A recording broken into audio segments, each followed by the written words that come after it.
Order, order. Well, welcome everybody to the next meeting of the Environmental Audit Committee. Delighted to be joined by our panellists. The first panel for the review into the global marine environment as part of the governing the marine environment review that we're doing. Can I first invite our panellists, starting on my left, to introduce themselves, their organisations and their roles? I'm David Tomaney, thank you, Chair. I represent the UK Hydrographic Office, where I'm the Chief Data Officer, and the UK Hydrographic Office discharges the UK's obligations as a coastal state for charting. Very much. Good afternoon, I'm Dr. Michaela Schratzberger. I'm the Science Director for Environment and Energy at the Centre for Marine Environment, Fisheries and Aquaculture Science, which is an executive agency of the Department for Environment, Food and Rural Affairs. Thank you very much. Alan Evans. Thank you, Mr. Chair. Hello, I'm Alan Evans. I'm from the National Oceanography Centre in the UK, or otherwise known as the NOC, where I'm Head of Marine Policy. The NOC is an organisation that undertakes data collection and marine scientific research that supports governance of the world's ocean as well as its seas, used by UK governments, but also more broadly in a global effort to improve the marine environment through international agreements. And we do this through a variety of ways to monitor the change. However, there's always more that we can do, and we still have an opportunity for a step change in our understanding and the management of the marine environment through increased ocean observations, if they are enabled in a sustained manner. That will, amongst other things, improve our ability to forecast the weather, to predict climate, to designate marine protected areas, and to undertake marine spatial planning. So thank you for inviting me today and for giving me the opportunity to speak with you. Thank you. Great, well thank you very much. We're all looking forward to coming down to visit you in Southampton soon. I'm sure that will be helpful to the committee, and thanks to all of you for appearing. This first panel is very much a scene setter. The intention is to lay out some of the challenges, and we'll then be hearing over the course of a number of sessions from different representatives with a variety of different perspectives on some of the issues facing us. If I could start with you, Dr. Schratzberger, can you just lay out for us what you see as the key competing priorities for usage of the marine environment in England? Yes, well, there's a number of them, and there is some good scientific consensus of what they are. So I'm going to focus on them. So they include, in no particular order, fisheries and aquaculture as one of the oldest and most traditional users of the marine environment. Fisheries obviously provide a source of food, of employment, and economic activity for millions of people worldwide, and including the UK. A second use is shipping and transportation. The marine environment is a major conduit for global trade. And I think worldwide shipping accounts for over 80% of the world's goods transported by volume, and ports and shipping lanes are crucial for international commerce, and they provide a connectivity and economic opportunities, especially for coastal communities.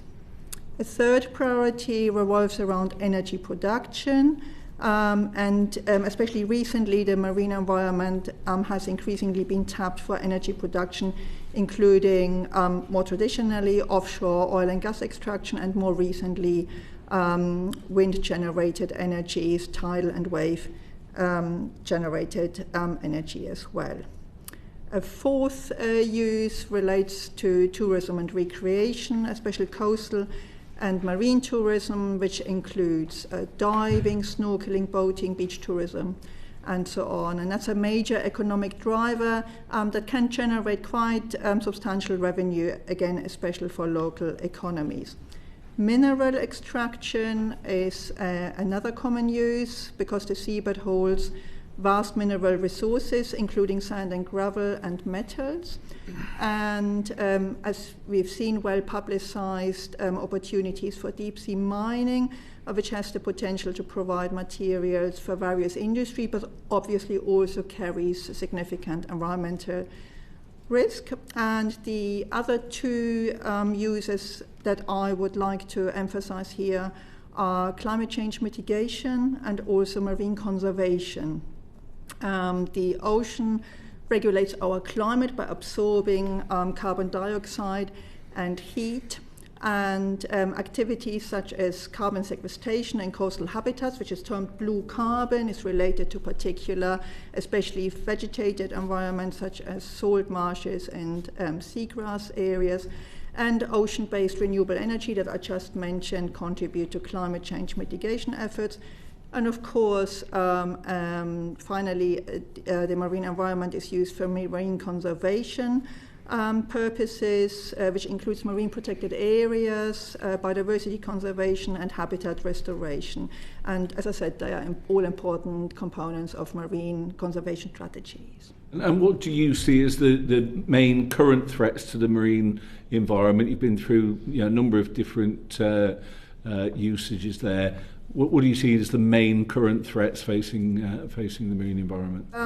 Again, in no particular order, the scientific consensus is quite clear here.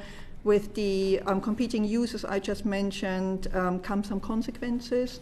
One of the major threats relates to pollution. Again, very well publicized, plastic waste and plastic pollution, but also oil spills, pollution from agricultural runoff containing pesticides, herbicides, and fertilizers. That can lead to nutrient pollution, which is normally a limiting factor in the marine environment, and because of nutrient inputs, we often see algal blooms that then, when they decompose, use up oxygen, which can lead to dead zones in deeper waters.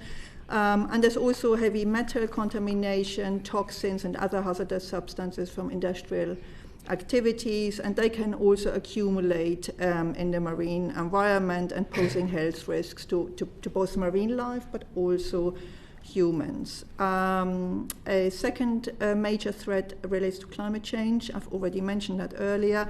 And there are primarily three key consequences of impacts in the marine environment.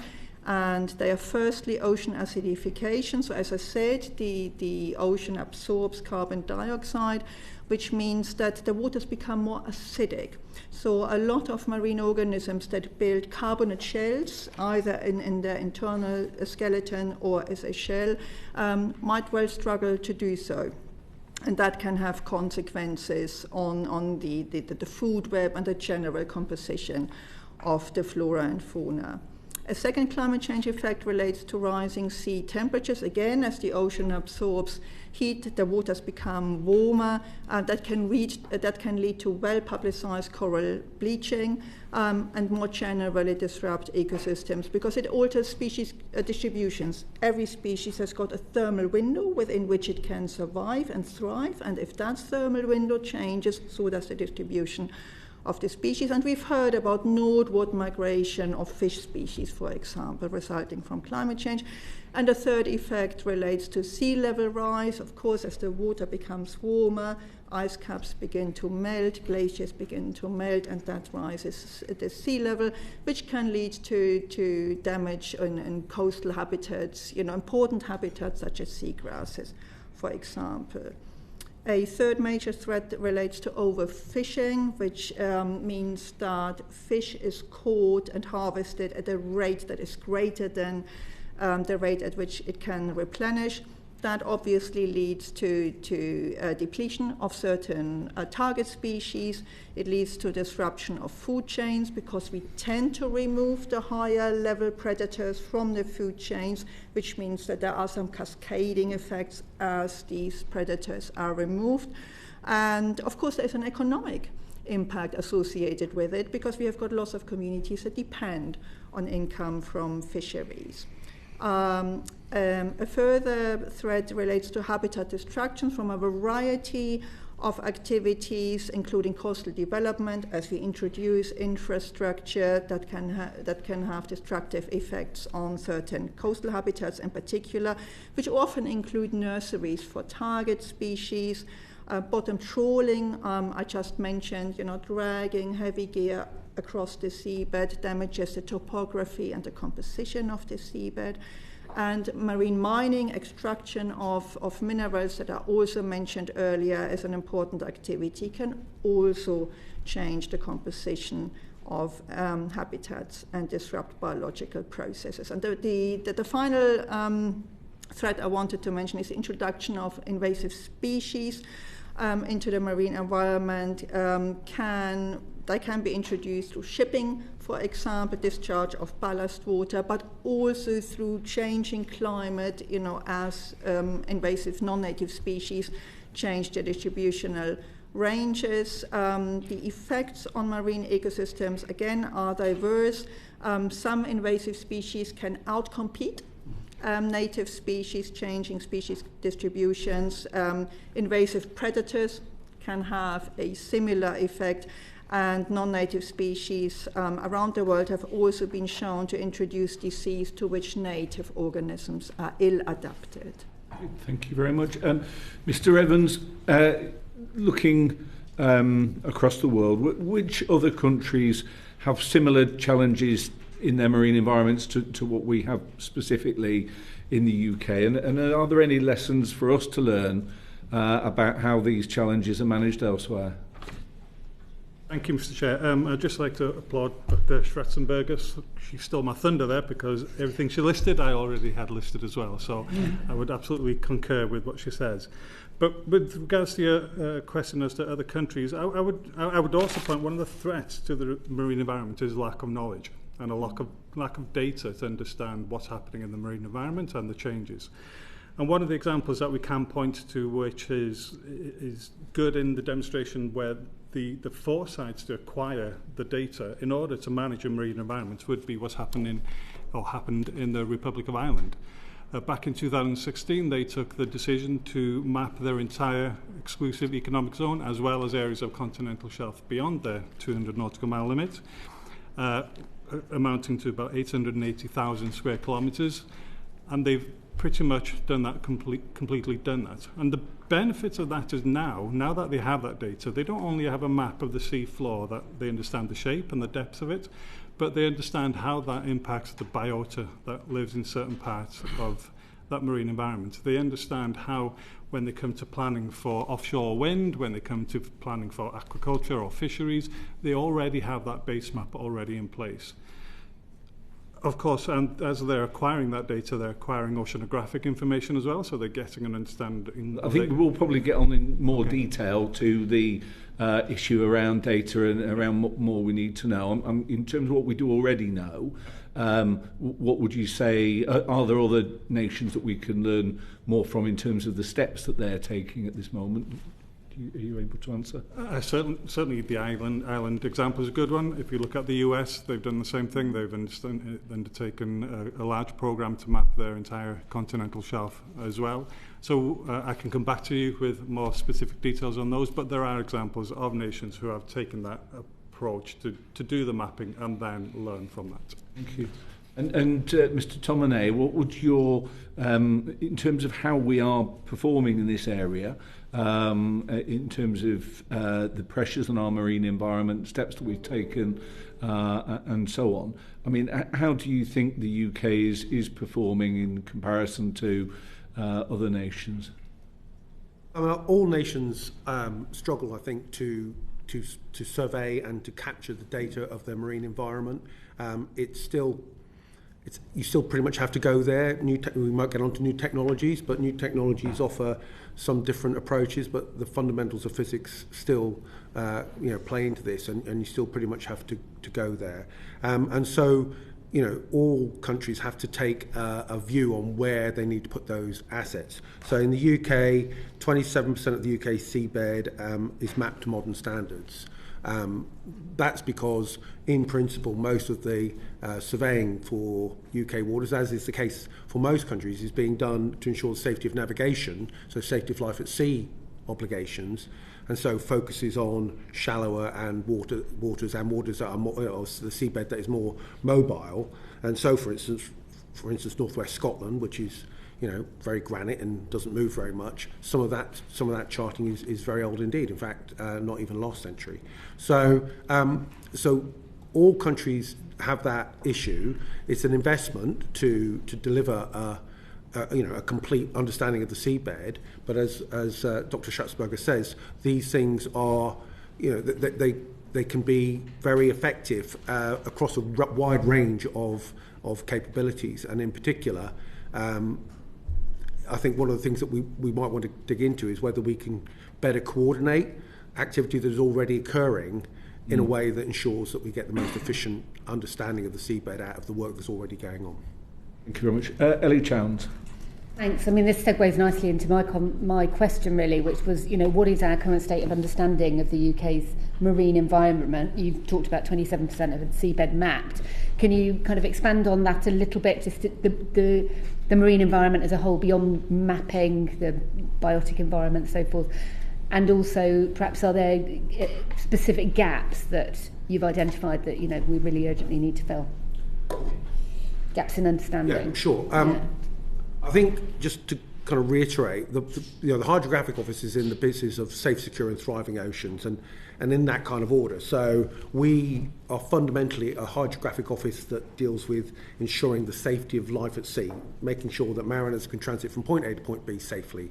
And so all charting is designed with that purpose in mind. Charting is not really designed, it's not a map. It's not designed to map the seabed. It's designed to chart the sea so that mariners can move safely across it. The cartographer's art is about what you leave out, not what you put in. It's making clear decisions, helping the mariner make good decisions. So that's the first part. It's not really designed to provide a map. We obviously provide additional information, particularly of the ocean environment, and obviously Alan will be able to speak to this, but for defence and defence uses, because there are clear defence use cases for that. But in terms of thriving oceans, I think that's an area where, as an organisation and probably as a country, we could perhaps been accused of being a bit sea blind over the years, and I think we kind of take it for granted, the maritime environment.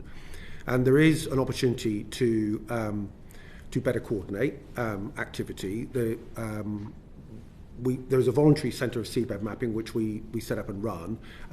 Large number of 35 governmental organisations are part of it now, and the aim of that is to try and better plan survey activities so that we're not surveying the same area twice for different purposes, have a common standard around the survey activity so that the same survey can be used for a number of different purposes. I think those are the sorts of activities which might help us to make the most of the work that we're already doing before we even think about what additional work we need to do. I'm hesitant to talk in front of these two panel members in detail on the science, but these are sparse.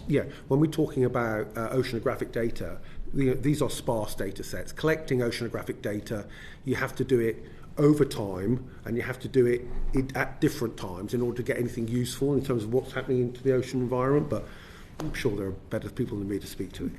Can I pass the question on to Dr. Schratzberger and Mr. Evans as well? I'd like to iterate that the oceanographic data that Mr. Tomaney has just mentioned, they're good because they can be proxies for what might happen in these physical environments in terms of biology, ecology, ecosystem functions, and so on. So we often use seabed topography, for example, or certain characteristics of the seabed to infer what the ecosystem surrounding these physical structures actually looks like. So that is useful. With regard to the state of ecosystem knowledge based on existing data, we've seen some real technological advancements over the last 5 to 10 years, but there are some very, very persistent information and data gaps, and I tend to put them into a number of categories. And for me, they very much fall within there's a spatial and temporal coverage. Ecosystem processes we are particularly interested in because they are crucial for functioning of the system, often occur at wide spatial and temporal scales, and providing the data at those ecosystem relevant scales remains a challenge because they are multiple scales and limited budgets and resources that we can employ to get this data. The second category persistent gaps falls into is data standardization and quality. So we often try and knit together data from different monitoring activities, different international scientific surveys and so on. And they are standardized to some extent, and there are some very good international efforts in terms of the ocean the OBIS, the Ocean, what does OBIS stand for? It's an information and data information system, or the Global Ocean Information System, GOOS. So there's some good international efforts, but generally data acquisition is not standardized at a level that would allow easy synthesis of the immense data holdings we actually have.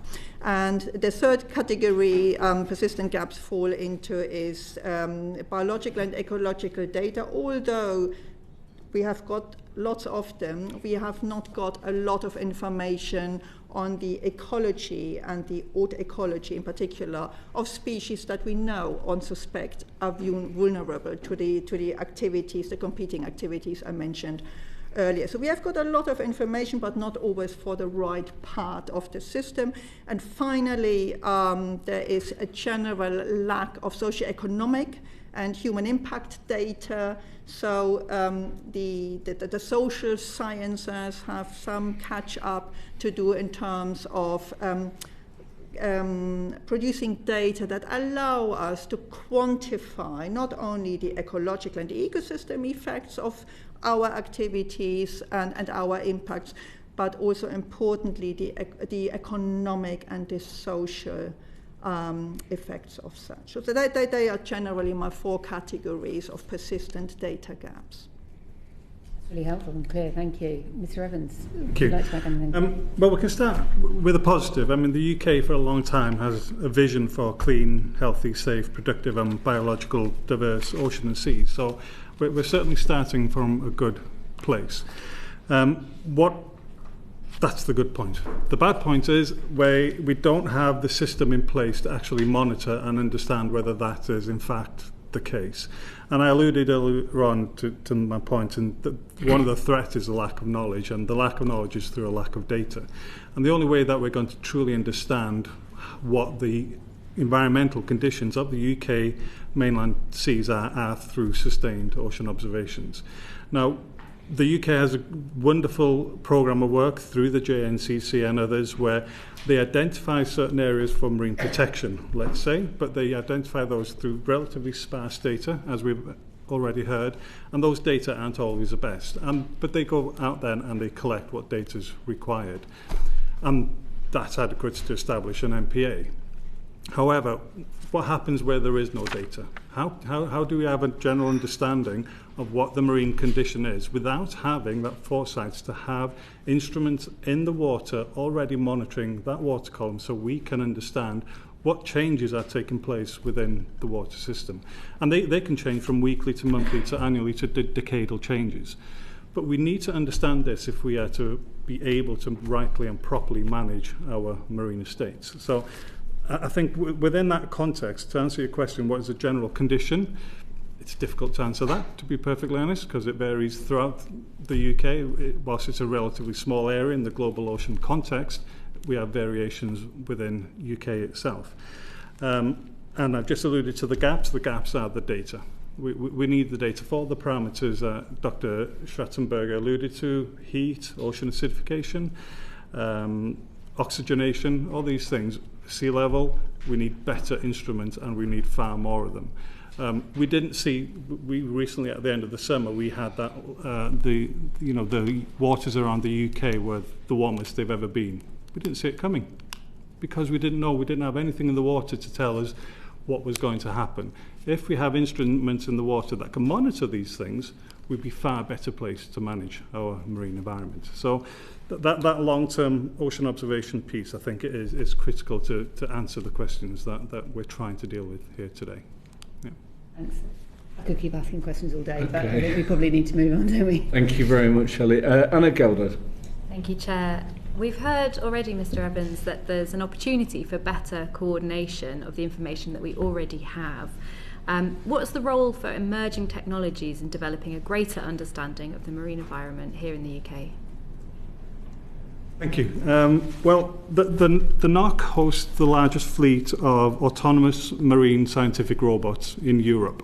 And many of you might have heard of Boaty McBoatface, and we are the home for Boaty McBoatface. So Big fan. We're in a very good place in that sense, from the technology revolution perspective. At NOC, we also develop novel miniaturized sensors, because as the autonomous robots get smaller, of course you need smaller sensors to put on these smaller robots. So at NOC, we develop these as well. So the combination of the taxis, the robots, and the sensors puts the UK in a very good place from that technology revolution. And with both those capabilities, it increases a massive potential for collecting data, including mapping. And that data can be used by the marine science community, of course, but also many other uses, such as repeat serving of MPAs. So where we do establish an MPAs and we want to understand the effectiveness of that, we don't need to send a ship out every time. We can send an autonomous underwater vehicle to do that mapping for us. We can use these instruments for undertaking environmental assessments. If there are industries wanting to do work in the marine environment, we can send our robots out and get that baseline information if it doesn't already exist. There's an increased interest in capturing carbon and storing that in wells underground. We need to understand whether they're leaking or not. Well, we can use those robotic instruments to do that. And we can use it for monitoring all types of things, including underwater cables. We've heard recently the issues with, blowing up or snagging, let's call it, underwater cables. We can use our robotic instruments for those kind of monitoring as well. So we are in a good place, technology. So whilst the technology exists, it's more about scaling up. But this is a challenge, though, because unlike satellite observations, which give you information across geographically massive areas, all you're doing from satellite information is getting pretty much what's happening at the surface. It doesn't tell you what's happening within the water itself. So we need these instruments in the water in order to understand what's happening there as well. And currently, whilst we have the capability, a lot of this is done piecemeal. So it's done through short-term scientific research projects, at least from a NOC perspective. And that's not good enough, because if we compare the cost that the UK contributes, or the funding the UK contributes to other science programs like CERN or to space science, for example, and we are talking hundreds of millions of pounds to support those science projects, if we were to look at the cost to deliver that sustained ocean observations through novel and innovative technologies, it's relatively small scale in comparison. It's not nothing, but it is, in comparison, relatively small scale. So there is an opportunity here to do something about it, I believe. And the use of novel and emerging technologies is recognised as a priority, and it was included in the 2024 G7 Science Ministers' Declaration of 2024, which states new and emerging technologies are critical to urgently tackle global crises. And it goes on to say, we acknowledge the importance of sustaining comprehensive global ocean research and observations of the physical, biogeochemical, biological and ecological properties of the seas and oceans. So it's not just us in the research community that's saying this. I think there's a general recognition that more needs to be done to observe the marine environment far more robustly than what we're currently doing. And also, as well as providing that baseline information for management, we also need it for reporting purposes. I mean, the UK, we like to be seen to be doing best practice, and we have the UN SDG reporting. but it's sad to say for UN SDG 14.3.1, which relates to ocean acidification, the UK doesn't have a programme to report against it. So one of the key indicators of climate change in the marine environment doesn't have a process by which we can monitor that change. And we don't have a process to then report that into a UN system. And I think that needs to be changed. And similarly, with regards to the SDGs again, there is no UK reporting of the amount of spend of UK research budget on marine scientific research. So again, when we're compared in the UN tables, these two factors are missing for the UK. And that's not good, because the UK does do a lot of good things, but those statistics are missing. So we should be improving on this. And to address this is why we at NOC certainly would like to see an increased cross-Whitehall coordination in this. So we alluded to the coordination, where there is recognition of the importance of the marine and leadership in that sense. And from a science and technology perspective, we would like to see more engagement by the Department for Science, Innovation and Technology. I know they have UKRI, to which they delegate a lot of the responsibilities, but direct decision making in Whitehall needs to have DSITs in the room, and from the forum that we are involved in, they're not as prominent as they possibly need to be. But there are good things going on. The Ocean Policy Unit of the Foreign and Commonwealth and Development Office, within the legal directorate there, does fantastic work in the marine space, as does DEFRA, the international team in DEFRA, in implementing many of the obligations that the UK has. And the Department for Transport are now getting on board with developing governance for the autonomy piece, because at the minute there is no regulation on how we use autonomy in the marine space. So there is a lot going on, but it's not necessarily piecemeal. I mean, I can't say what happens within the walls of Whitehall, but the impression is it's not necessarily cohesive or coordinated as well as it could be. Thank you for those really important reflections. I think it's really interesting to hear those missing pieces, and what you talked a lot about there is some of the hard technology, so the submarines, the pieces of equipment that needs to be in the water.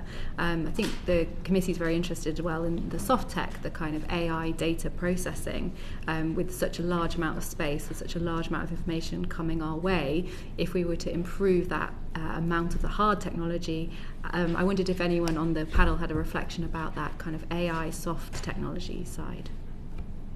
I can kick off. So you're right. I mean, I think it's really important to separate the medium from the message. Mm-hmm. So we're interested in understanding the seabed better. Our methodology from doing that has changed over the decades, over the centuries, from lead line to single beam to multi-beam, to autonomous vessels, to gliders. So the medium that we use to gather the data will change and continues to change, and is part of a process that starts with, a ping. We refer to it at the Hydrographic Office as ping to ECDIS, because ECDIS is the system on the back of a vessel that is displaying an electronic chart, and we want to reduce the time from the ping going into the water that tells us where the seabed is to the point at which it's on the back of a bridge. We want to reduce that from what can be months to days and hours. And in order to do that, you absolutely have to have an end-to-end process that has common standards around how you collect and manage that data, where the quality assurance of that data can be automated to a degree that means that it can, the vast bulk of it is moving through really quickly. And then use automation, and I think artificial intelligence in its broadest term, whether it's machine learning or whether it's deep learning or whether it's robotics, there are a number of tools that will enable us to deliver the effect, which is to get data to the back of a bridge. And we've started that journey. We've definitely we've got some machine learning technology that we use to clean up multi-beam surveys, and it might just, when I speak to my very, very expert staff, for me, a multi-beam survey looks a lot like an MRI scan. It's a point cloud, and we know that MRI scans are being used. They're using artificial intelligence and tools to develop diagnostics for MRI, and it feels to me like it's the same sort of problem set, and we've started to use that. So I definitely think there is a role for the end. We have to think about it as an end-to-end process: the technology, the processing, and then the use case in terms of what the mariner or indeed the scientist needs to know at the end. Thank you very much. Thank you. Martin Rhodes. Turning to marine spatial planning and thinking about that, what role does it play in addressing the growing pressures on the marine environment? Any of you? It has a key role, I would argue, in the sense that without marine spatial planning, it's not chaos. I mean, we've been using the marine space for many years before concepts such as marine spatial planning came along. But with increasing use of the marine space, I think it's important, as with managing the environment, you have to manage the uses of the marine space. So marine spatial planning is primarily for that purpose, and it's key that it takes place. And the UK has a pretty good track record in this space. In my capacity as the alternate head of the UK delegation at the Intergovernmental Commission of UNESCO in Paris, I collated UK MSP activities that the IOC were using to draft a global international guide on MSP. And MSP in the UK has devolved to the regions, and in contacting the 4 regions, it's clear that they are delivering best practice. So that's very good news. And if you look at the global reports, there's reference to many UK MSP activities in that sense. So through the MMO for England, or Natural Resources for Wales, or Marine Scotland and DERA and Northern Ireland, I think they should be applauded for at least making good progress in the development and designation of MPAs. But I don't want to badger on about this, but we need to get to a place where we understand what are the pressures on the marine environment so that those MSP can be as robust as possible. So I'll just keep on going back to the point that we need to understand the marine environment. Yes. In terms of the finding that balance between the different sector usages, and you said them out right at the beginning in terms of the sort of different usages in the marine environment. What are the challenges in achieving that balance between those different sectoral usages? I can have a go at this. Well, one of the major challenges is to identify where the activities conflict with each other, and where the need for space or resources conflicts, and what the trade-offs of these different uses actually are. So it is so that, and that's where, for me, marine spatial planning has got this very, very important role to assess and guide decision makers where and when human activities occur in the ocean. That, for me, is the key here, and then trying to achieve that balance that I mentioned earlier of the different demands for different types of developments, and in particular the need to use and develop the marine environment sustainably, but also to provide space for the environment to restore, to recover, so that it can provide us with the services that we ask it to provide us with. And that's not just climate change mitigation, but it's all sorts of other services as well. In terms of that process, how should we be engaging stakeholders in that process of trying to find that balance? Well, I mean, there are some very good. The panel asked earlier about experiences elsewhere in the world, and there are some very good examples across Canada, across Norway, where very early and consistent and regular stakeholder involvement has brought really important perspective and has generated the buy-in that is necessary to not only identify those major trade-offs between use and protection. I'm just mentioning them broadly now. But also to acknowledge them, and with it also to acknowledge that the benefits and the costs of certain decisions regarding the use and the protection of the marine environment can be very much intergenerational. And by involving stakeholders and broad perspective and integrating their knowledge with scientific knowledge and traditional knowledge, that really helps to find that common purpose. And as I said, there are some good examples where this has worked well in decision making in Canada, in the US, and Norway in particular. Could I just add to that? I think all I would add to that, because we are not marine special planning experts, but we do provide foundational data for it. And I would make the point that good stakeholder management starts with good evidence-based decision making, which starts with really good understanding of the environment, which requires you to bring complex and comprehensive data sets together so that you understand the whole picture, and quite a lot of this at the moment is quite disparate, and therefore it's quite hard to understand when you're making decisions whether you're making those decisions, with a full understanding of the environment. With regards to the question on stakeholder engagement, MMO are very active in this space. They have their different MSP areas, and they're very active in reaching out to do that stakeholder engagement. But on the point of AI as well, and picking on David's point there, bringing all that data together is absolutely critical, and the use of AI is going to be increasingly important as we collect more and more data.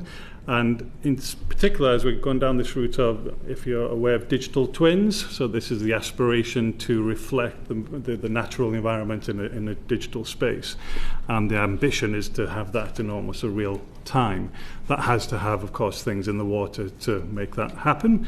And AI, of course, available to process that data, to make it in a meaningful way. So all of these things that come together, which are, as David says, they're not necessarily all coordinated in the right way at the minute, but when we get our act together and bring all that together, I think it's quite a powerful piece, and the UK is well capable of doing that. Final question. Yep, Government Thomas, please. Thank you. Just a bit of a follow-up question to that. So Minister Gray stated to this committee in December that the UK had designated 38% of its seas to marine protected areas. That's well ahead of the government's 30 by 30 target. But only 44% of those MPAs are deemed to be in a favourable condition. To your mind, is a new criteria required that actually to set out what actually counts towards this 30 by 30 target, to whomever might want to take that on? All I would say is I recognise the figure. I'm not qualified to say whether it meets the 30 by 30 because we chart them. That I don't have a view on the policy. I'm not going to offer a view, but I can provide some insights in the scientific evidence base. Scientists are not really charged with defining what 30 by 30 looks like. So certainly at the Centre for Environment, Fisheries and Aquaculture Science, our role for UK government and governments worldwide is to provide information whether we are getting there. Yeah. So the 38% figure, to my knowledge, is very much based on the spatial extent of marine protected areas as they are designated. We know that many of the marine conservation zones, in particular, are multi-use areas that allow certain extractive activities. And there is now also a designation of 3 highly protected marine areas in English waters, for example, where all extractive activities, including fishing, including mineral extraction and so on, is prohibited. So the 38%, to my knowledge, refers to the spatial extent of designated areas. Okay, thank you.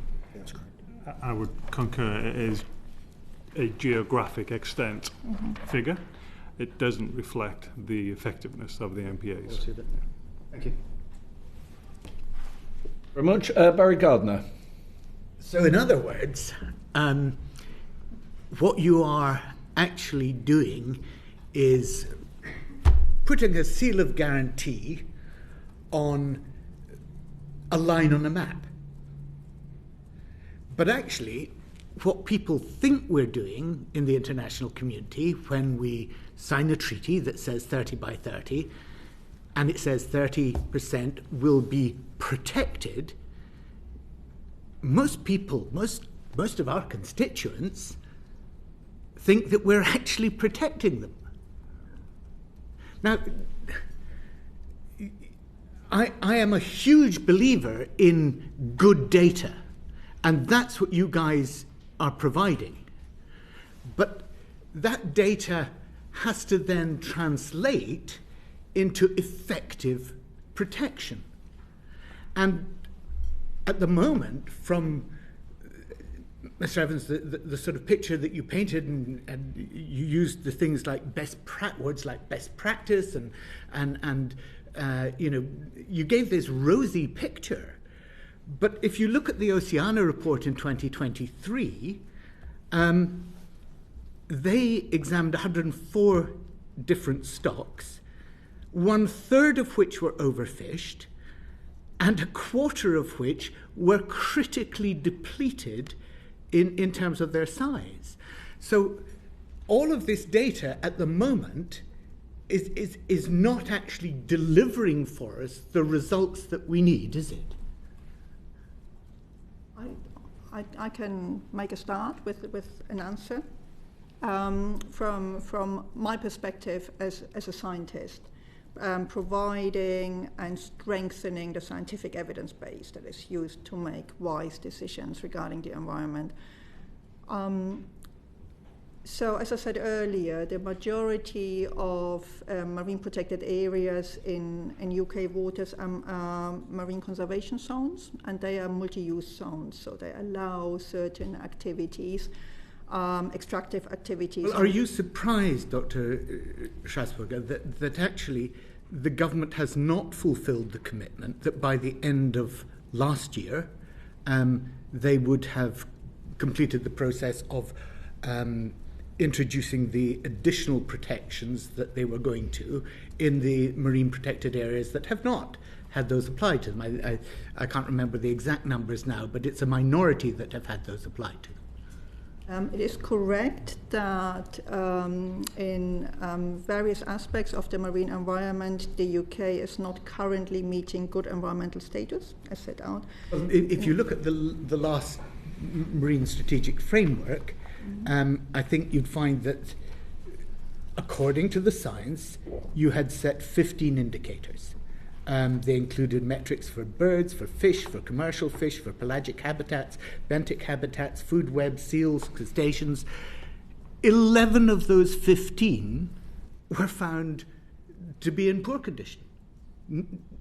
So, yes, but that is not, the cause for this is not a scientific one. So the role of scientific evidence is to provide an indication as with regard to directional change. So are we moving towards achieving good environmental status amongst these indicators? Yes or no? How close are we? Are we achieving favourable condition in the answer is no, MPAs? isn't it? For some of them, the answer is no. And that is the role that the science and the scientific evidence plays. So, and that information is then fed into the decision-making process that then feeds through to changes in management measures or stricter regulations. But the science let's talk about those, because, and I'm sorry, we've got limited time, and I'm keen that we sort of press on to some of the recommendations that you would like to see this committee make in its report to government, because that's what our session today is all about. And you mentioned earlier in your response to one of my colleagues, one of the pressures in terms of overfishing. So are there recommendations that you would wish to make, or would you express surprise at the fact that the landing obligation is now being widely ignored? That I think in a recent parliamentary answer, the Minister said that only one case had been brought for prosecution against any vessel in terms of the landing obligation. That's the discard ban, as we called it in popular parlance. I'm not a fisheries scientist, as I said, nor will I express surprise or otherwise over some scientific facts that are fed into the decision-making process. Again, I'm reiterating here what I said earlier. Our role here as a panel and as experts is to provide the weight of evidence that then informs the decision making and also sort of informs the position of the UK government to enter fisheries negotiations. Well, let me try a different tack, because I'm trying to get some meaty recommendations out of you here. Let's look at the likely impacts of climate change on the features in our MPN. And well, let me start with the preliminary question there. Do you consider, as a scientist, that looking at our MPAs from the point of view of their features, rather than looking at a whole site approach, is a scientifically valid way of proceeding? Well, there is a trend, and some recommendations have been made based on the weight of evidence to look at marine protected areas from a whole site perspective. And we do know that the scientific evidence is clear with regard to the remaining challenges we have in actually generating a coherent network. So there are some good directional trends for some features, for some marine protected areas, but as a network of protected areas, they are not as effective as they could be for various reasons, and that, I think, is why we see those shortcomings with regard to meeting good environmental status for some of the indicators, especially those related to fishing and fish stocks. So could I say that you would agree that one of the recommendations that this committee might profitably make would be for the government to adopt a whole site approach to marine protected areas, rather than simply looking at specific features? Yes, I agree with that, because again, as I said earlier, the scientific basis for that is strong. And it is also something that has been emphasized and recommended in the Benyon Review of marine protected areas for exactly the reasons you outlined. But I would like to iterate here to the committee that that recommendation is based on the weight of evidence and not a personal view or a desire or a preference. Absolutely. Okay. No, you're here as scientists, and that's why you're here, and that's what we respect. Thank you. WWF published its report saying that the potential impact of climate change on the oceans, this was their Oceanography report, amounted to $8.4 trillion. Is that a figure that you recognize? Is that are there other ways in which you would like to express the potential impacts of climate change on the marine environment globally? There are these figures you just stated. They are based on some publications over the last 5-6 years in some of the most reputable scientific journals, including Nature and Science and others. Certainly quantifying the cost, the societal cost, the monetary cost of climate change and indeed other threats to marine environments is impactful. It is something members of the public recognize as a big figure, as an almost incomprehensible amount of money. So there are also other ways of trying to quantify not only the cost of the threats to the marine environment and the cost of mitigating against the impacts that our activities have, but also to use more value-based approaches in expressing the value and the benefit that intact marine environment, that functioning marine environments have for society, for the economy, and for the environment itself. So that these approaches are termed natural capital approaches, and I can provide some key references if that would be helpful, because they go along the lines that you just described for the effects certainly of climate natural change. capital is something that this committee is desperately interested in, and it would be very good to have that from you. I'd like to ask you to turn your attention to the sort of management strategies that could ensure our MPAs were more than paper parks, that they were actually adequately protected. And again, looking at the impact of deep sea trawling, of dredging, and the impact that has where it's allowed in our marine protected areas. Mr. Evans, yes. I'd like to just add to your previous comment on the value of emphasising how much dollar worth the ocean is. I think that's always important. I mean, politicians all over the world always look at the pound sign possibly first before everything. But I think, as Dr. Schratzberger alluded to, the societal cost is greater than that, because if we get if we mess up the ocean, I think you can say goodbye to society as it is today. If it wasn't for the ocean absorbing heat from the atmospheric temperature would be 30 degrees warmer. We just couldn't exist on this planet. It provides us half of the oxygen that we breathe. So I think those messages is something that the society is probably more likely to take notice of than telling them it's worth $8.4 trillion, to be perfectly honest. Yeah. Great answer. Yeah. Yep. And they're more likely to take it from people like yourself than they are from people like us. Well, I would like to say we're...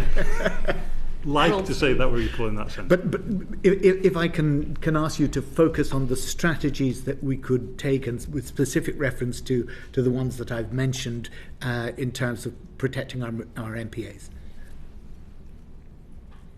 Could you repeat that question?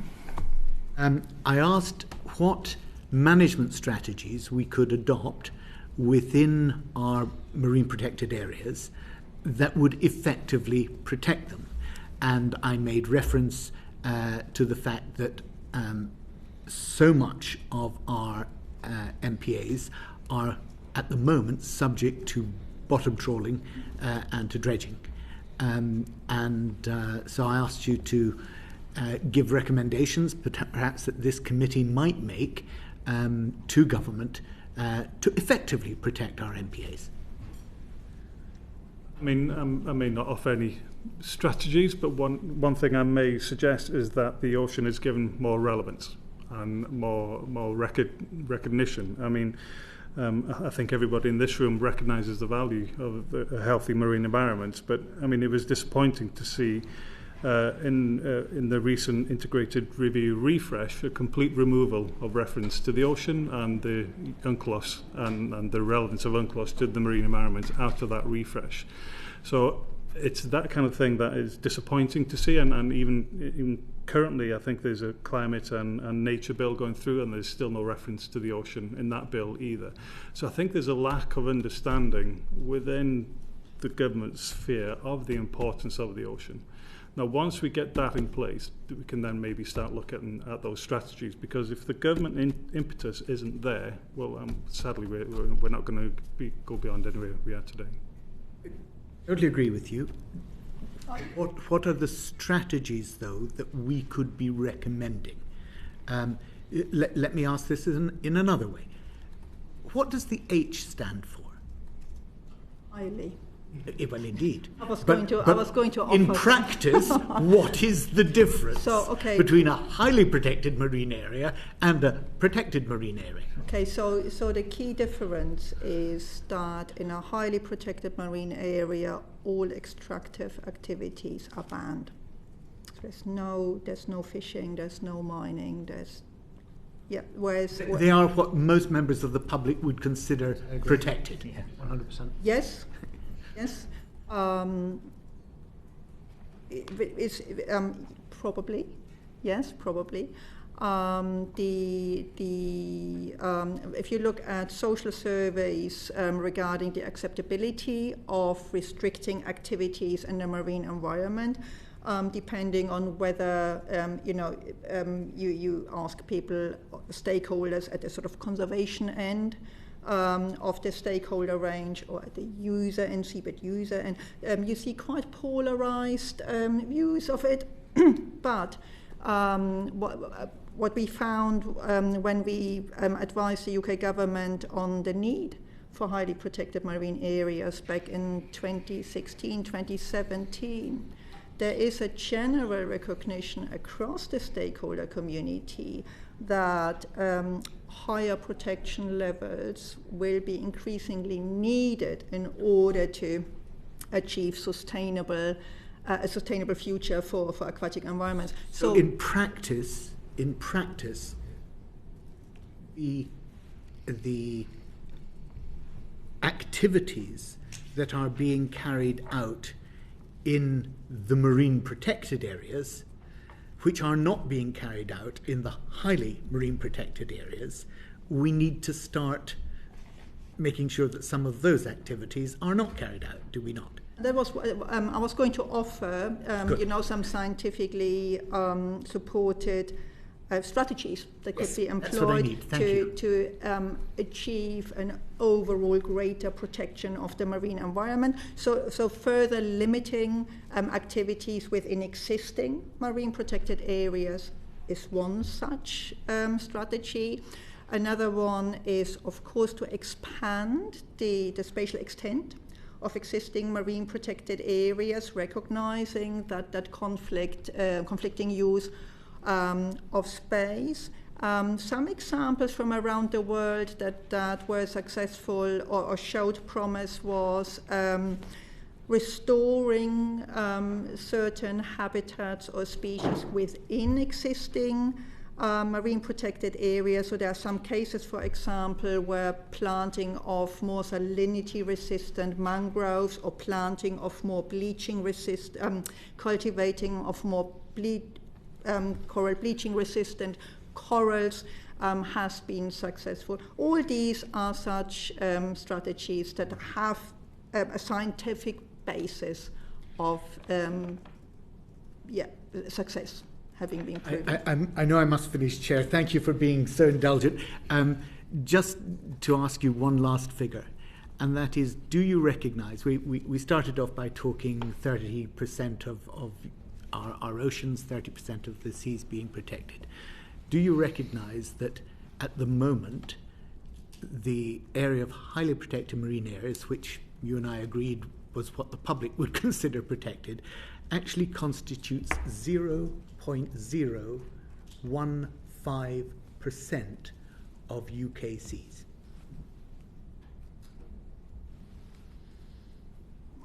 I don't know the scientific basis of the number. If you can't verify it at the moment, could you write to us and give us any alternative figures? Yes. So what I can offer is a number I know. I know that in English waters, 3 highly protected marine areas have been designated, in addition to some of the special areas of conservations we have as part of the EU network. But I will do my best to verify that number. And can I just double check with you? You are after the percentage of seabed of UK waters. UK seabed, okay? Yep, that are highly protected. I believe it's 0.015%. That feels like a maritime geospatial question, so I'm very happy to take that. Brilliant. Thank you, Barry. Anna Gelder. Thank you. In your organisations as scientists, have you seen a trend that greater scientific advice had led to decisions being taken within that scientific advice? I'm happy to repeat that if that's useful. I could reflect on some of my own experiences. I mean, I was fortunate to be a member of the UK delegation during the BBNJ negotiations, the successful negotiations. And in there, I must applaud the UK government for embracing advice sought from organisations such as the NOC. I mean, I could offer my own advice, but they were always open to me bringing experts from elsewhere coming in to develop those positions going into negotiations. So in that sense, I would applaud the UK government and I would encourage it, because I think the UK was seen during the negotiations, certainly post-Brexit, when we could speak with our own voice, as a very, very able and capable and a good officer role in those negotiations. And in part, I'd like to take some credit for the marine community in providing that scientific knowledge that the decision makers could use in developing their positions going into those negotiations. So as a practice, I would absolutely encourage it, yes. And I think just, we're not a policy area or a regulatory area, but what I can speak to is a little bit of how we support our defence customer, and in that respect, our knowledge of marine mammals, how they react to sound in the water, and how we control sound in the water, or how the Navy controls sound in the water to minimise impact on marine mammals, is definitely something that has increased in understanding over time as science has become more clear about what these things are. And that applies to marine mammals, but it also applies more broadly across the ocean environment and how it's utilised and exploited by the Navy. So perhaps a couple of examples, but more to do to create a trend that scientific advice is then acted upon. And it'd be good to hear any further examples you want to share with us, perhaps in written form later. Thank you very much. Finally, if I could, Mr. Evans, I know that you have been a member of the National Decade Committee, looking alongside other nations at progress between 2021 and 2030. I just wondered if you could give the committee a quick progress report on how that is going and what your main sort of takeaway is from those. Yeah, as you allude, the UK does have a National Decade Committee. This committee is part of the framework of the broader UN Ocean Decade, where member states are encouraged, or states are encouraged, to have one of these committees to encourage contributions to the overall Ocean Decade programme. It was slow progress starting in the UK, but I think we're getting up to speed now. We do have an event happening in March of this year to bring the community together to look at not what only what other scientific priorities that we can take into the second half of the decade, but also what the policy landscape is. So how can that UK science not only contribute to the decade, but also support UK policy as well? So hopefully that workshop in March will kind of bring the two communities together, and so going forward we should have a pretty good programme, hopefully, of UK contributions to the decade. You're more hopeful for the progress of the next 5 years than you are proud of the achievements of the last 5 in terms of that committee, eh? I think in the last 5 years it's been more piecemeal. It's been, individually led. There hasn't been a UK programme for the decade. Even though it was captured in when the UK had the presidency for the G7, we developed the Decade Navigation Plan.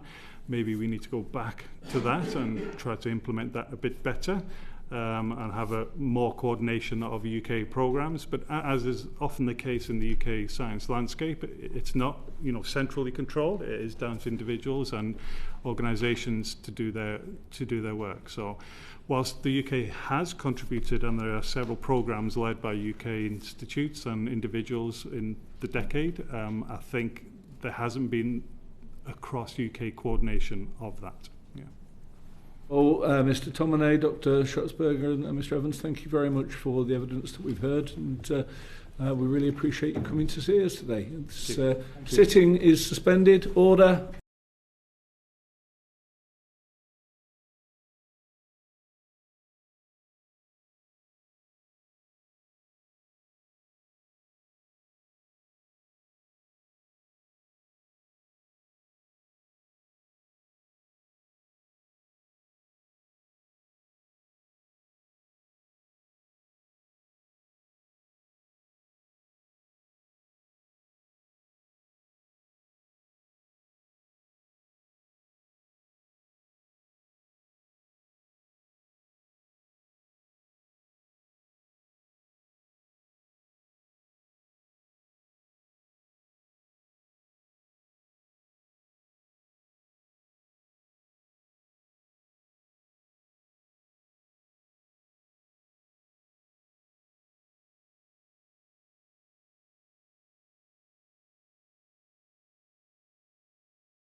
Order.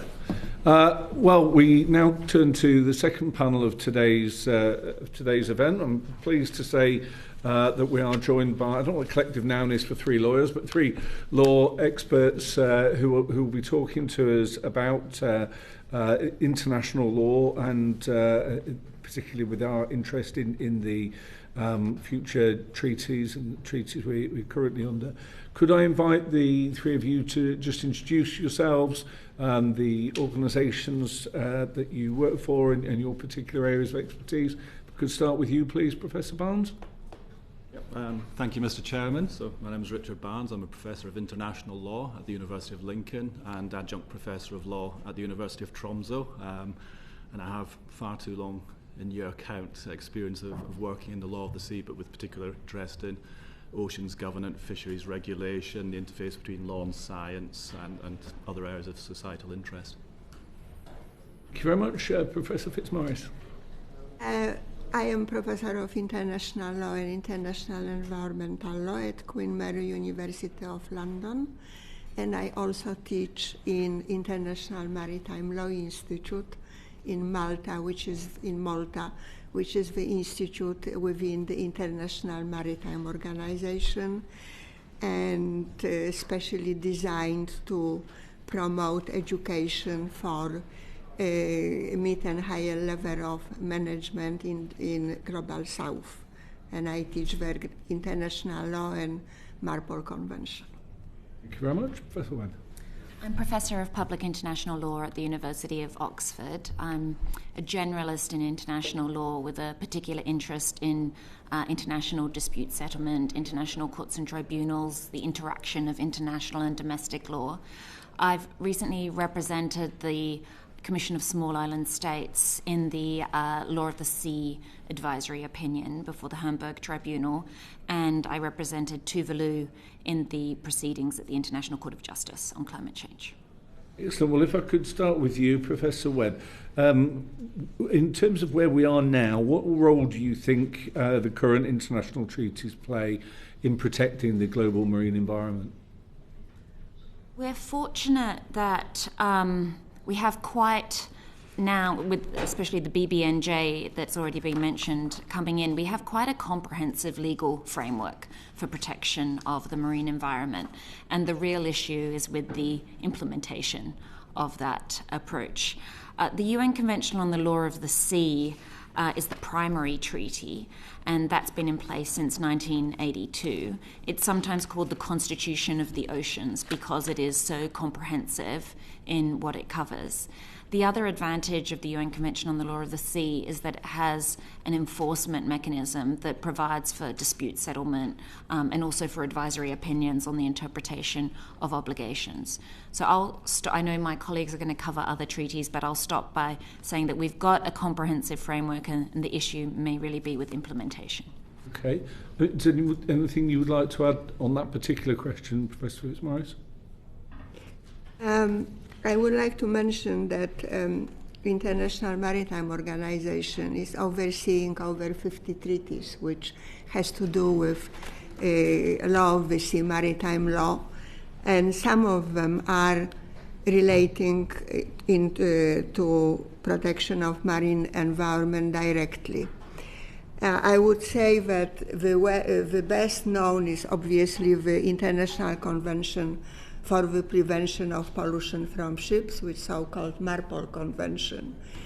But there are also other conventions, like, for instance, New Hong Kong Convention of environmentally sound, dealing with ships which are already ready for not seaworthy. So it's coming into force this year in June. So there is quite a lot of conventions, and I am particularly interested in MARPOL Convention, which is considered to be one of the success stories of protection of the marine environment. The popular feeling is that pollution from ships is the biggest polluter, which is not true. And I would say that due to MARPOL Convention, which obviously is not perfect and could be improved, the pollution from ships amounts to 15% of pollution of the maritime areas. The biggest problem is land-based pollution, which accounts for 80% of the whole pollution. And I think we will come back to it later. So I don't know if you would like me to tell something about the MARPOL Convention, or... Yeah, sure. Yeah. So the MARPOL Convention basically came to life as a response to Torrey Canyon incident, which at this time was the biggest catastrophe you could imagine relating to pollution of the marine areas. So MARPOL Convention is a very complex convention from the point of view of international law, but also from the point of view of law of the sea and the whole structure. It's really very, very complex convention which consists of the umbrella treaty and then 6 annexes to this convention. And umbrella treaty of MARPOL deals with general obligations of states. So it's rights and obligation of states in relation to MARPOL, whereas annexes to MARPOL deal with particular sources of pollution of marine areas. So I know it's very technical, but I think that it's very relevant as well to say a few words about these annexes.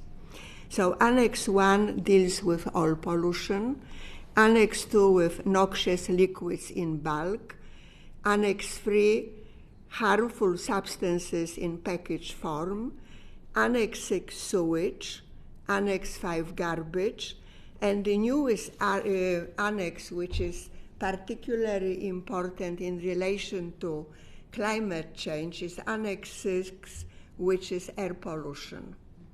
And this is, I think, in modern times, really the most important annex these days in relation to climate change and the role of MARPOL and IMO in combating climate change from ships.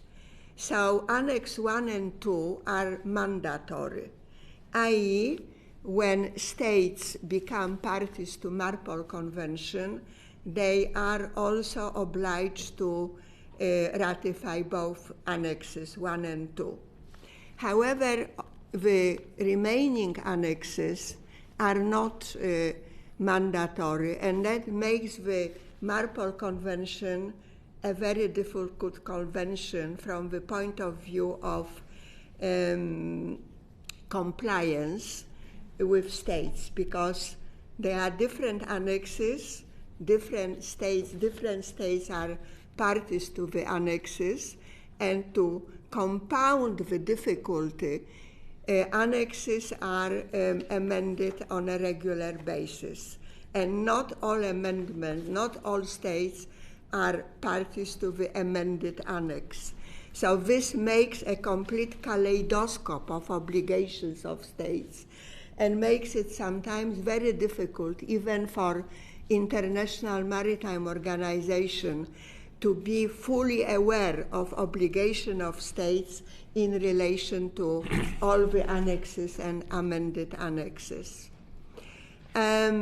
Obviously, the compliance and sanctions of MARPOL Convention are also quite complicated, because the MARPOL is applied by states within the internal domestic legal order, and the sanctions to in relation to breach of MARPOL provisions also very much differ. I think you agree with me on that. So it's very difficult also. It's one of the drawbacks of MARPOL that there is no uniform system of sanctions for breaches of MARPOL. It can range from fines to also imprisonment. It depends on domestic law of the state party to MARPOL. And on that particularly, maybe Professor Barnes, you could help. In terms of the international marine treaties that have been ratified by the UK, how have they been implemented in domestic legislation? And do you think the current implementation of those commitments are adequate? Thank you for the easy question, Mr. Chairman. So, just before I come to that, probably just make a couple of general remarks here which contextualise what I'm going to say. So, first of all, I certainly agree that implementation is the kind of key issue here. We have law, we have quite a lot of good law, but actually it's the implementation which is the key challenge. The second thing is that, as Professor Fitzmaurice indicated, that it's actually quite a complex body of law. She talked about one instrument, but then we've got multiple instruments and we've got the relationship between them. And that creates challenges for implementation in and of itself here. So if you take, for example, the Northeast Atlantic, where we're located, there are around about 15 different instruments which directly and indirectly, apply to the governance of the marine environment. And of these, UNCLOS, the Convention on Biological Diversity, MARPOL, OSPAR, and the recently adopted BBNJ agreement will be kind of key there. So we have that. I think the second point I'm going to make here, and again, which underpins issues of implementation, in the kind of framing of the committee's call for evidence, Mr. Gardner and Miss Geldert said that the oceans are a commons, and I think that's a really important observation here. They are common to all states. We all have an interest in the oceans, and what happens in the oceans is not particular to an individual state. The oceans are fluid, they are dynamic. What happens in terms of one state's pollution will impact upon multiple states. How we exploit resources in one part of the oceans will have impacts for food chains and food webs in other parts of the oceans. So as a kind of commons, it means that we have to approach things in a cooperative manner. And we have to look at the interaction between different areas and different activities, because we cannot understand them or at least attempt to regulate them effectively in isolation. So it's complex, it's interrelated, it depends upon cooperation. On that, yeah. I mean, to sort of return to my question, there's been agreement on the panel that basically the major problem isn't the treaties, the problem is the implementation of them. I asked you specifically about how the UK has implemented something that we globally agreed to. So would you just kind of direct you back to that? Okay, so coming back to that one, it's not entirely straightforward. So clearly we have a number of commitments under different instruments. But when we look at the transposition of these into domestic law, it tends to take place in a sectoral or a fragmented manner. So we don't have, for example, a single piece of legislation which deals with the implementation of the UN Convention on the Law of the Sea. So it will be variously implemented through, for example, merchant shipping regulations which deal with ship source pollution. It will be dealt with through, for example, aspects of, particularly through actually EU and legacy EU law, which deals with habitat protection, which deals with environmental impact assessments. We've got, for example, the Marine and Coastal Access Act, which deals with the licensing of offshore activities, the designation of marine protected areas, so on and so forth. So we have a wider body of domestic law, legacy EU law, which kind of takes different elements of our international commitments and then implements those. So when we're trying to think about whether it does it effectively, we're trying to kind of map through quite a complex array of domestic legislation. So I'll pause there and see if you want to. So I mean, would you appreciate that broad description? Would you say that in general the UK has effectively implemented that legislation or not? hate to give a political answer. So I think the UK has, broadly speaking, adopted and developed or put into place domestic law giving effect to its obligations. Now that's quite different from whether or not that's having the effect and delivering on the commitments which we've undertaken. So coming back to Mr. Gardner's observation there, for example, we've got a wide array of marine protected areas. The UK, for example, has got something like 38% of its waters nominally protected, but we also know at the same time that only a fraction of that are actually achieving their conservation status or good environmental status. So that's where the kind of gap, I think, is. It's not so much that we're not transposing our international obligations into domestic law, but they're not quite delivering on that. Yeah, bring Barry Gardner. Thank you, Chair. Grateful to you. Professor Barnes, could I try and pick up what you've said with something that Professor Webb said earlier, and ask you a question? Under the interstate dispute settlement procedures, do any of our treaty commitments, and by that I don't just mean marine treaties, do any of our treaty commitments enable a company or a commercial interest to take the UK to court under an ISDS procedure if we were to introduce new measures, restrictive measures in UK waters to protect the marine environment?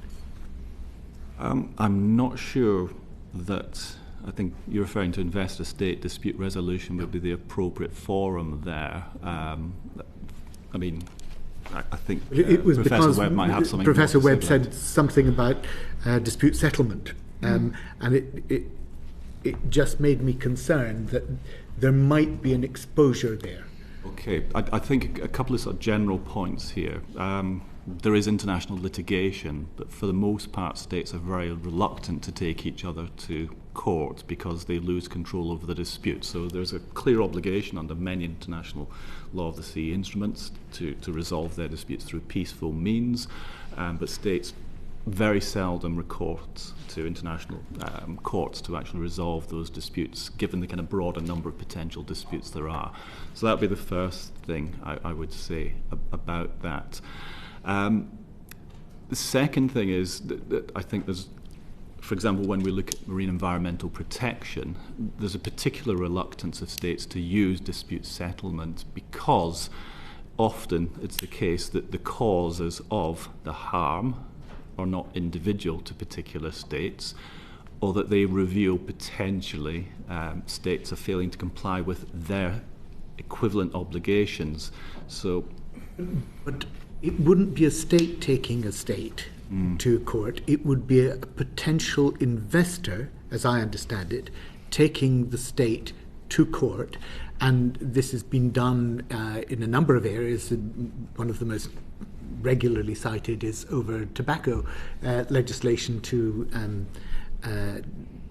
outlaw or to restrict tobacco sales within a country, which has then prompted companies to take measures, even though those were domestic legislation for public health purposes, akin to the sort of public policy purposes that we're talking about in terms of protecting our marine spatial environment. I think with investor disputes, you tend to find that those arise because there's been a taking or restriction of an investment. So the question would be then, well, what would be that investment which the state has actually removed or hindered, and then whether or not that would be significant enough to actually spark litigation. So if we're thinking about the marine environment, you would then have to imagine what the potential investments would be that would be unduly restricted, which would kind of like spark that type of litigation. And if we go back to, for example, the typical drivers of harm in the marine environment, it's fishing activities, it's potential climate change, it's oil and gas activities, although largely they're fairly well regulated at the moment. I'm not entirely clear what those kinds of activities would be that would kind of spark that type of litigation. I mean, potentially things like aquaculture may be something, but I think Professor Webb, I don't know if you've got...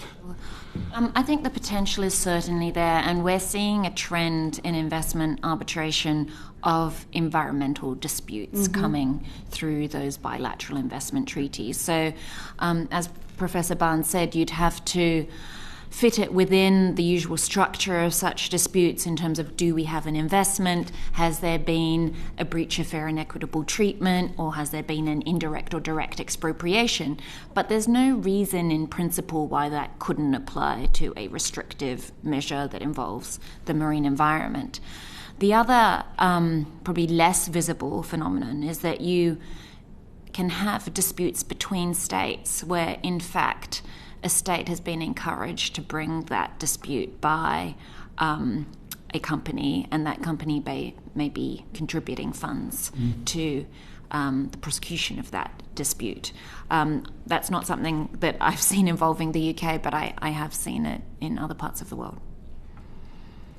Therefore, would it be something that you might see this committee making a recommendation about, in terms of restricting the way in which we allow ISDS mechanisms to be incorporated in treaties that we conclude?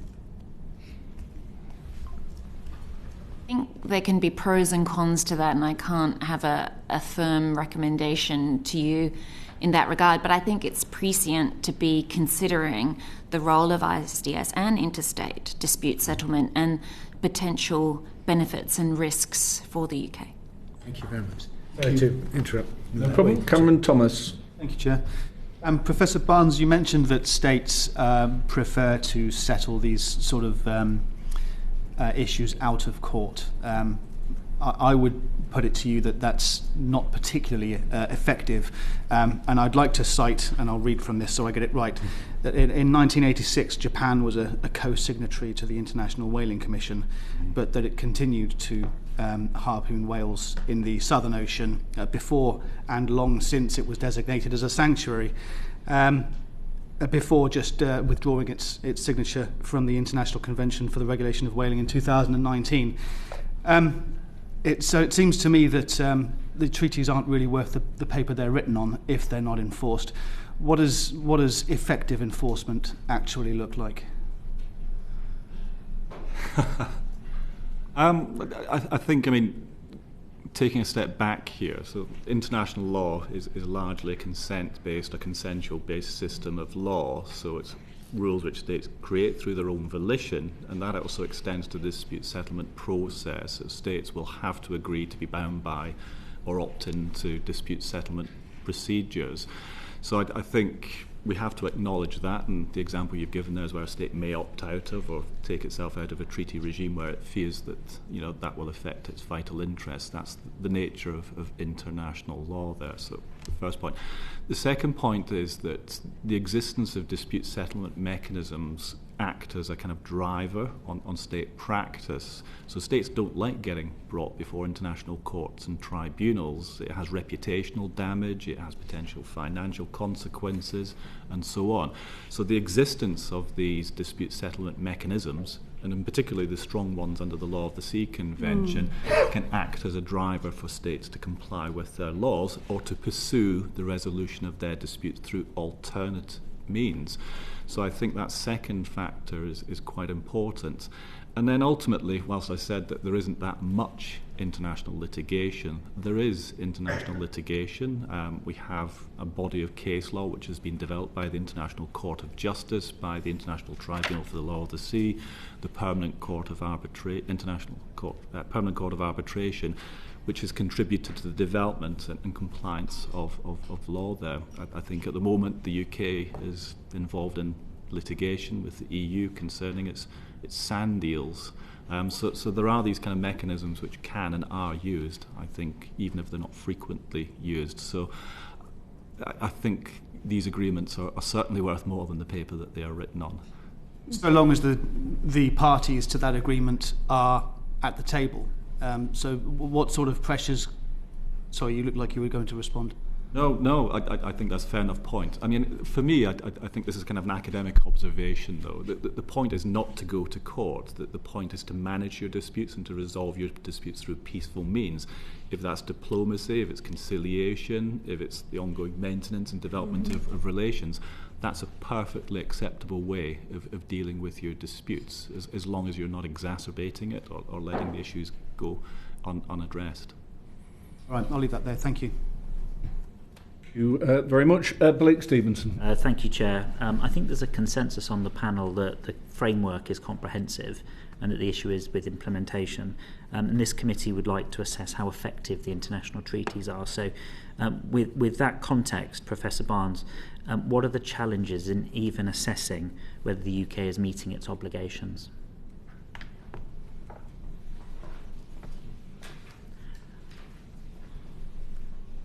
I think, I mean, going through kind of instrument by instrument, I mean, I'll not deal with all of them. So a couple of years ago, there was a review by the House of Lords Committee on International Defence and Security Committee, which reviewed the Law of the Sea Convention, and it kind of took evidence and it went through kind of various aspects of the convention and largely concluded that the UK was complying with, that the convention itself was broadly effective.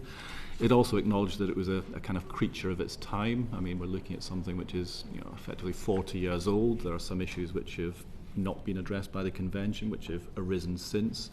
But generally speaking, it's holding together quite well. So I think that's kind of starting point there. Most conventions on a kind of regional basis have reporting mechanisms. So if you look at, for example, the OSPAR Convention for the Protection of the Northeast Atlantic, there are kind of periodic requirements for member states to report on the extent to which they are meeting and delivering on their commitments to reduce land-based sources of pollution, etc. That then is reviewed by the Commission using experts and taking into account the extent to which that then is contributing towards OSPAR meeting its commitments. So that process of ongoing monitoring, reportment, and then critical engagement with these international bodies or through these international bodies is quite an effective way, I think, of monitoring the effective, or the implementation, I'll say. I'll qualify effective there because it's always a difficult thing to define. I mean, it's certainly complex because there's scores of treaties, and as you say, they're implemented in UK law by being dotted around in lots of legislation. So therein lies some complexity, one in the implementation, but then also tracking it. You know, what is the government doing on each of those parts of legislation? So do you think there's sufficient transparency? And I'm sort of thinking about our constituents. You know, how do they know without trawling through a House of Lords report whether the UK is meeting its treaty obligations? I'll open it up to anybody actually, rather than putting Professor Barnes necessarily on the spot. I have some observations, but okay, thank you. Well, I can say on the basis, let's say, on the Marpol Convention that reporting and transparency is not best implemented. There is under Marpol Convention an obligation of a port state to report any infractions of the convention by another state to the flag state and also to International Maritime Organization, to IMO. And it's not very well implemented. So this is one of the drawbacks, the lack of transparency, the lack of cooperation between states, and the lack of reporting. Also, another point which is not very well followed and implemented is data collection. And this is very important in relation to protection of marine environment, that data are up to date, and this is not up to date. I would say that implementation of marine law of the sea conventions is also a very costly business. So, for instance, the annexes of Marpol Convention are related to reception facilities in ports. The garbage on sewage cannot be discharged into the sea. It has to be discharged into reception facility in port. Well, many states don't have reception facilities, and this is one of the big drawbacks of implementation. I know it's very technical, but it's also very real, and the lack of reception facilities basically puts into doubt the rationale of state becoming a party to an annex of MARPOL if it cannot implement the provisions which are the obligations which are related to particular annex. I actually I am in touch with International Maritime Organization. I talk to people who work there, and they very often make a comment that states ratify an annex to MARPOL, and then it's not implemented. So this is just really an empty letter, an empty obligation. Therefore, it's very important that when states decides to ratify a convention, it already has in place internal legislation and means to implement it. And it's very often neglected issue, and states are very enthusiastic to ratify a convention, and then it's never implemented due to lack of domestic legislation implementing international treaty, and also lack of economic and financial means to fulfill the obligations. So perhaps my final question would be a follow-up to that, which is, are there examples from a UK context of us doing just that, ratifying a treaty and putting it on the top shelf and letting it gather dust? So that would be a bad example. And conversely, do we have really good examples of how we've implemented treaties, how we have really good transparent reporting, and we really know that it's been implemented with a high degree of confidence? Anyone?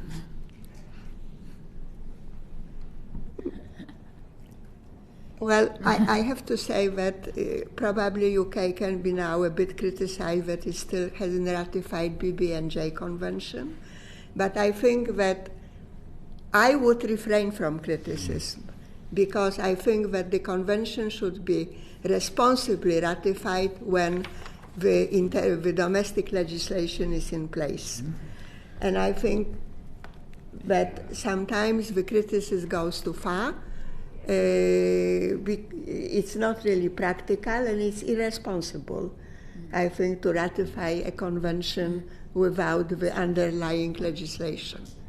From my practice, I saw many examples of such a case. Yeah, I mean, I think we can come back and talk about the BBNJ agreement in a moment, though. I mean, if you look at the Law of the Sea Convention, which is the keystone agreement, I think it's been very well implemented. But that's largely because its provisions are about the allocation of competence and the setting out of general obligations. So I think it's fairly unequivocal that most aspects of that have been implemented as far as it goes. The challenge not is ratified by the United States. No, there are good reasons for that, but certainly having the US ratify it would be a good thing. But that's very likely at the moment. Increasingly so, it seems. So. But then, if we take, for example, an agreement like OSPAR, which is much more technical, which deals with the kind of detail of the kind of day-to-day activities of pollution prevention, it's much more difficult to say the extent to which that's been effectively implemented. And I think that there are kind of two reasons for saying that. So the first one is that we always judge these agreements by fairly abstract standards. And if we go back and say, well, if we didn't have OSPAR, if we didn't have MARPOL, then what would the state of the marine environment be? And I think it would be considerably worse. And our conduct in terms of pollution, discharges, land-based, would be much, much worse. So to an extent, they have made that difference. The second challenge, I think, is that actually this is not a static environment we're dealing with here.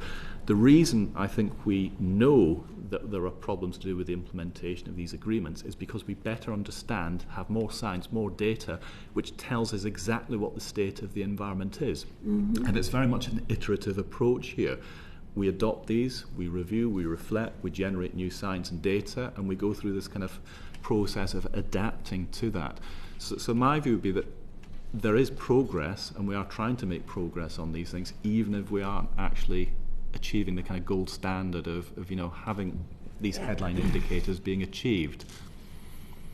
If I may, I would like to follow up of what Professor Barnes said, that the monitoring and collecting data is much more feasible within regional conventions like OSPAR or Helsinki Convention on the Protection of the Baltic Sea.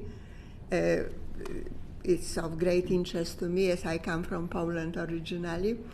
And the Baltic Sea is very well actually monitored. They are joint monitoring of the coastal state and EU, and the spills are really readily traced. So also the implementation and sanctions are more feasible than under general conventions, which are basically global conventions. So also like land-based pollution, which is 80% of the pollution of the oceans, is far easier to implement within regional treaty with states which are more or less at the same level of economic development and similar political development and common interest, which is very important, than in global conventions. So OSPAR Helsinki conventions are quite effective in regulation smaller maritime areas than the global convention. Thank you very much. Pippa Halings.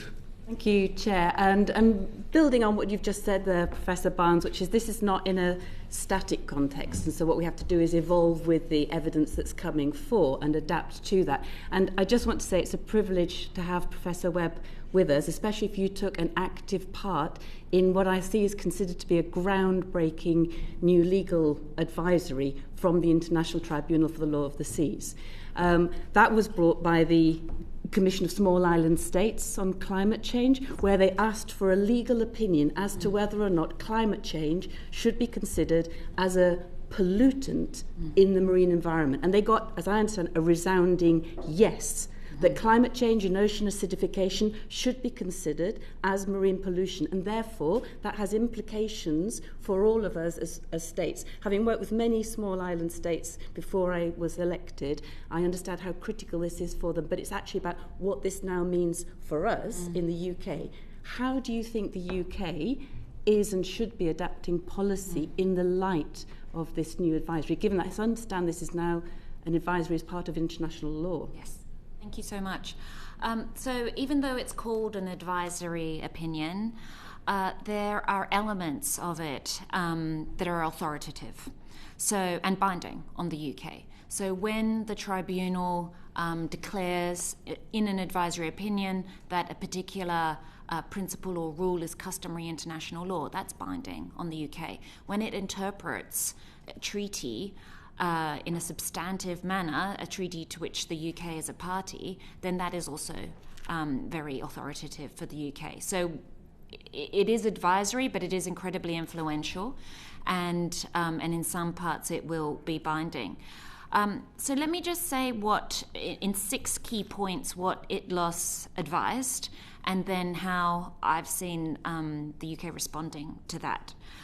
So it was a unanimous opinion of 21 judges from countries as diverse as South Africa, Iceland, Russia, China, India, Jamaica, Ukraine, and Japan. Pretty incredible to get unanimity from that collection. And the first point, they said, as you've already rightly pointed out, is that greenhouse gas emissions are a form of marine pollution, and that therefore triggers existing obligations on the 170 parties, excluding the US, to UNCLOS. Secondly, the tribunal said states must take all necessary measures in order to prevent, reduce, and mitigate marine pollution. And that is to be determined objectively. It's not up to each state to decide what the necessary measure is. And it is to take into account the best available science. Third, the obligation to protect the marine environment is broad and meaningful. It is not just to prevent harm and to mitigate harm. There's also an obligation of restoration within that. And we heard from the first panel about the importance of the so-called blue carbon ecosystems, and that's where that restoration obligation will be really meaningful. Fourth, states are obliged to protect the marine environment not only when we know an activity will harm it, but also where there's some scientific uncertainty, to take a precautionary approach to it. Fifth, because of the severe and irreversible effects of greenhouse gas emissions on the marine environment, the standard is of stringent due diligence to deal with such pollution. And then finally, their sixth point, which is quite a technical point, but it's an important point for implementation. The tribunal said that the UNFCCC, the Framework Climate Convention, and the Paris Agreement could be taken into account in assessing compliance with obligations with respect to the marine environment, but they do not set the standard. So they may be relevant, they may set a floor, they may actually, in a particular area, not be relevant because they don't deal with it. But they said they're only to be taken into account and that the obligations exist in the treaty and in customary international law.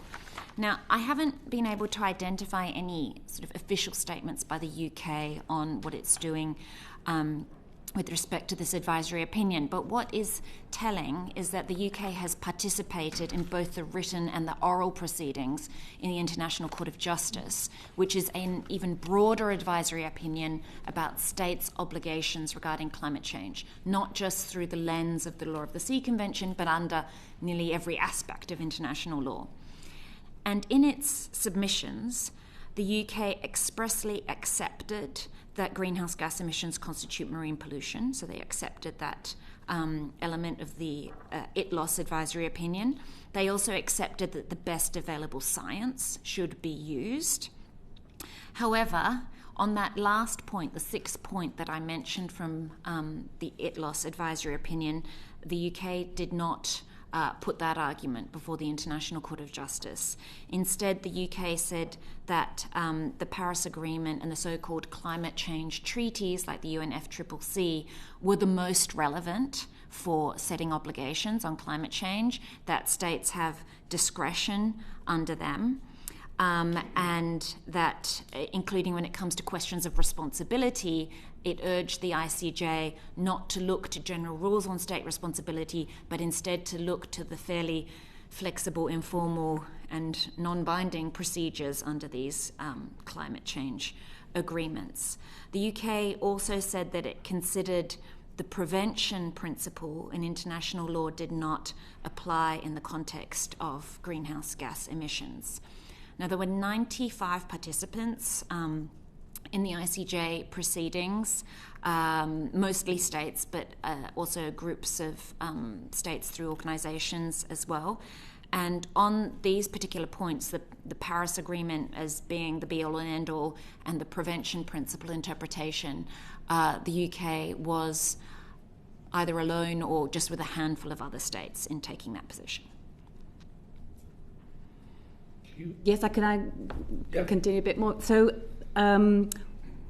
what you've said there is in terms of what it's acknowledged, yes. But what we've been hearing about today is how effectively we've then brought that into domestic law and the adapting that we're doing. Have you seen any indication that there is any policies within the UK around the oceans at the moment that are therefore increasing our, the urgency and the need to meet to tackle climate change? Because we just heard from the first panel that actually, in terms of our climate change strategies, they're very, very limited in terms of how we're considering marine management and marine measures and how we're tackling climate change through that. And I know that this is not only limited to marine management, but terrestrial actions that cause greenhouse gases as well.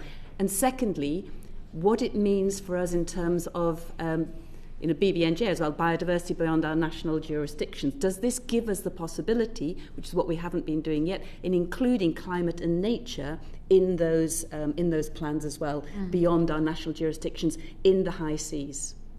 Yes. So I can't say that I have surveyed everything that the UK has been doing in this space since the issuance of the advisory opinion in May, and we don't yet have the ICJ advisory opinion. The hearings were in December, and the opinion isn't expected for several months. But just from the position that the UK has been taking more generally, and the way it put forward its submissions in the ICJ proceedings, I wouldn't say that there's a great urgency yet. At the same time, it is really important that the UK is actually participating. We heard earlier from another member about how disappointing it is when a state just withdraws because they're not happy with what's been achieved. So I think being part of the process and expressing views, it would be good to see more coordination with other states. This is not something that only one state alone can deal with. But on your question about BBNJ, I think, yes, this very much does give an opportunity to include those elements in climate action going forward. And actually, even in the Law of the Sea advisory opinion, there was reference to BBNJ and taking into account in a harmonised way those obligations. So that sort of legal framework is already there for the UK to pursue if it wished to. Yeah, just specifically, I mean, with the BBNJ agreement, it has provisions on environmental impact assessment, but it also has novel provisions on the engagement of indigenous and local communities in that process. So it actually creates a space for a wider range of interests to feed into this. So I think those mechanisms do provide a way of advancing some of those interests that you've mentioned, but we obviously have to ratify it and adopt legislation to give effect to it prior to that before we get there. Sorry. Thank you. I think I may add that it's, I think, quite a progress in relation to new strategy of International Maritime Organization on climate change. In 2023, the International Maritime Organization has adopted a very comprehensive program expanding Annex 6 of the MARPOL in definitely to combat the climate change emissions from ships. And I think that UK is quite active in this area. And again, from the technical point of view, there are certain new solutions which would minimize the emissions from ships, like energy efficiency design index. It's a very important technical area, and I think that UK is very much supporting this direction of implementation of Annex 6. So it's a very, very extensive program which will stretch in several years, and I think that one of the very active states was UK in putting it into being, this new program of International Maritime Organization. Very much, Chris Hinchcliffe. Thank you, Chair. We heard earlier about the importance of oceans as commons, and that what happens elsewhere matters profoundly to us. So my questions are about what more we can do to conserve the marine environment beyond our own jurisdiction. So could you set out to what extent the UK's own initiatives that go beyond its treaty obligations help to meaningfully define international norms and standards for marine protection? That's open to anyone. I think there are probably a kind of couple of areas where I think the UK can and should show leadership. It does. I think one which we've alluded to already at the moment here is capacity building. So I think the UK has invested in and does support other states to participate in, to develop skills and capacity to kind of address these challenges. And I think that's quite valuable, because actually sometimes the greatest gains can be made in some of these spaces, whereas if you're trying to really refine and push at the kind of top end of marginal differences, it's quite expensive. So I think ensuring that adequate support is provided for those capacity building measures, whether directly through investment or through training initiatives, is the first thing. The second challenge, I guess, is that we have kind of jurisdiction over our own ocean spaces, and we have the kind of commons which we have to cooperate with in respect of other states. And certainly we can be active and we can be engaged, and I think we have to kind of promote good governance in those kind of fora. I think the UK can take a leading role, for example, in OSPAR, the North Atlantic Fisheries Commission, and push through those kind of bodies, strong environmental rules that can kind of try and build capacity and cooperation through those kind of mechanisms. Where it becomes more challenging is where it's trying to act outside of its own kind of jurisdiction or constraints there, and I think there are perhaps limits to what the UK can do in that context. So I'll pause there. Just to follow up on that point, to what extent would you say the leadership shown by the UK, or potential leadership shown by the UK, in going beyond our treaty obligations helps encourage other nations in the implementation of the treaties that they're signed up to? I think you have to be seen to act in good faith. I think it's important for us to actually deliver on our own commitments and to kind of put our money where our mouth is. I think that kind of leadership is really important. I mean, we have to be careful about overreaching ourselves as well, though. So, for example, the UK is committed to ratifying the BBNJ agreement by June this year, but it's already accepted that will probably require primary legislation. Mm-hmm. I could be wrong on this front, but I'm not sure that primary legislation is in process at the moment in order for us to actually have a legislative basis to be able to implement that. So I think, yes, the UK has to be active, and it has to kind of advocate for these issues, but it has to do so within its own constraints and not to overreach itself. Maybe I may add that there are ongoing negotiations on global plastic pollution convention, and UK was one of the most active states in order to push it to some kind of fruition. Unfortunately, it didn't work out that way, and the last round of negotiations in South Korea was not successful, but definitely UK had a leadership position and was very much active in trying to come up with the acceptable text of the convention. So the UK was really a sort of contrast. Position of UK can be contrasted with a group of states which was really reluctant to come up with the final solution, but UK was one of the most active states and a leader of the group in order to conclude the treaty, global treaty against pollution, plastic pollution.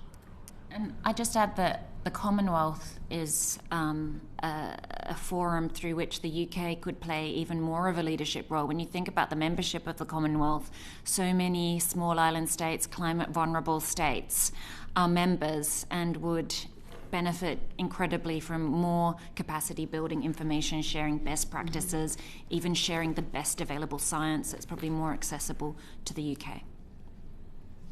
Very much. Anna Geldad. Thank you, Chair. How effective are non-legally binding instruments like memorandums of understanding in protecting the marine environment compared to the ratified treaties which are legally binding on the states that are party to them? Maybe I can start on this.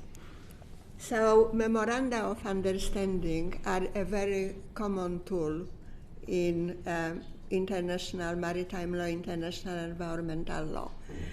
And as you say, although they are non-binding instruments, they have a very important role in forming objectives and cooperation between states.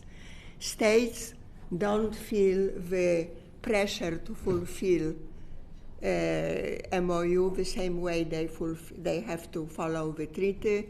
There is no rule of pacta sunt servanda in relation to memoranda of understanding. Nevertheless, states very much try to follow them. And sometimes, quite often, memoranda of understanding are sort of the first stage, leading stage to getting into more binding, more formal instruments like treaties. So this can be a very valuable starting point of negotiations in cooperation between states. For example, before Helsinki Convention on Protection of Marine Environment of the Baltic Sea was included, there were several memoranda of understanding and declarations which were non-binding, and in the end they formed the background for concluding a formal agreement. So also memoranda of understanding help to ensure that states are, let's say, on the same page, they have the same objectives, and they actually provide blueprint for future, perhaps, binding agreements. So there is no pressure, but states put all the efforts to fulfill memorandum of understanding.